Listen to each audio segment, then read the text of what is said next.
Nice, doesn't it? Lease the new 2023 Forte LXS for $199 a month. Joining us in studio, Nico Santos, and how you can see his comedy live. Plus, the sustainable EV charging solution that fits into a parking spot. Tomorrow. The county and the canyons are grieving. Nothing that happened last night is going to ruin either the canyon, its austerity, its prominence, or Cook's Corner.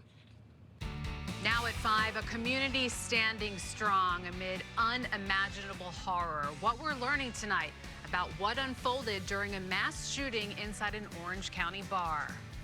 And our other top story tonight, a historic fourth arrest. Former President Donald Trump surrenders to authorities in Georgia in the 2020 election case.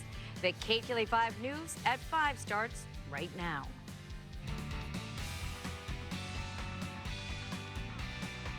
Good Thursday evening. You're watching the Ktla 5 News at 5. I'm Courtney Friel. And I'm Mary Beth McDade. Cher and Pedro have the night off. Thank you all so much for joining us here tonight. We begin with dramatic new information in the deadly mass shooting at Cook's Corner, outlining the horrific events as they unfolded inside that historic Trabuco Canyon bar. And we're also learning more about the alleged gunman, a retired police officer who killed 3 people and wounded 6 others, including his estranged wife. Ktla 5's Orange County Bureau Chief Chip Yost joins us live in Santa Ana with more on what authorities are revealing. Hi, Chip.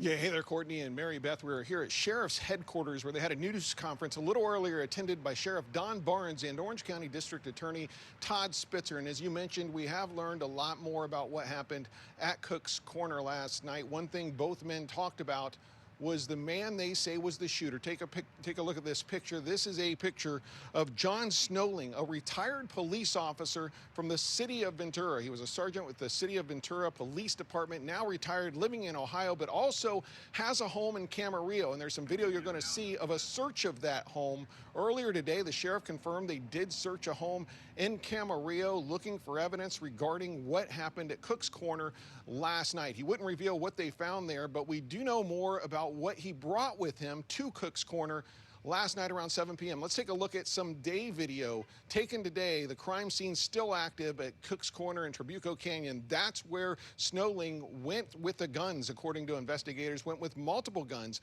Last night, he had 3 handguns with him and a shotgun. According to the folks at the news conference today, they say he went inside on spaghetti night. There was a number of people there. There were people inside eating. One of the people in there eating was his estranged wife, someone he is going through a divorce with right now. She was having dinner with a female friend. The sheriff said that the ex-police officer walked into the restaurant part of the bar. Interview of witnesses that he walked directly to her.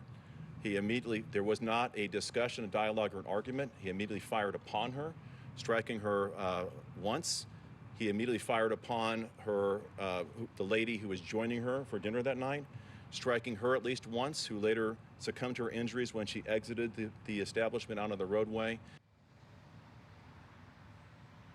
As we heard from a witness last night, he said that was not all. The man kept shooting inside the restaurant, went outside the restaurant, continued firing, went to his truck in the parking lot and retrieved a shotgun and fired some more. And all 3 people were killed, 6 people were wounded. As you heard the sheriff say, one of the people who was killed was that female friend of his estranged wife. She succumbed to her injuries after being shot there. 2 men were also killed. We do have the identity of one of those men. He has been identified as John Lay. He is 67-year-old from Irvine. Now, this is kind of what some are calling heroic here. This is the interesting part of this. All of this happened, it seems, only within a matter of minutes, 2 or 3 minutes maybe. The first call to 911 came in at about 7:04 p.m. Deputies were there within a couple of minutes, according to the sheriff's department. When they arrived, they started receiving fire from the shooter, according to the sheriff, who told us more about it today. They returned fire.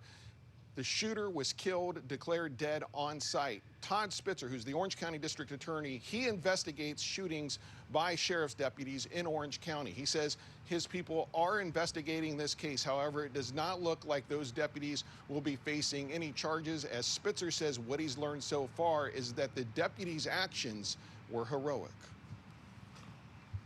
Those deputy sheriffs took the action that was necessary to take out the suspect, to stop the danger, and they were taking fire.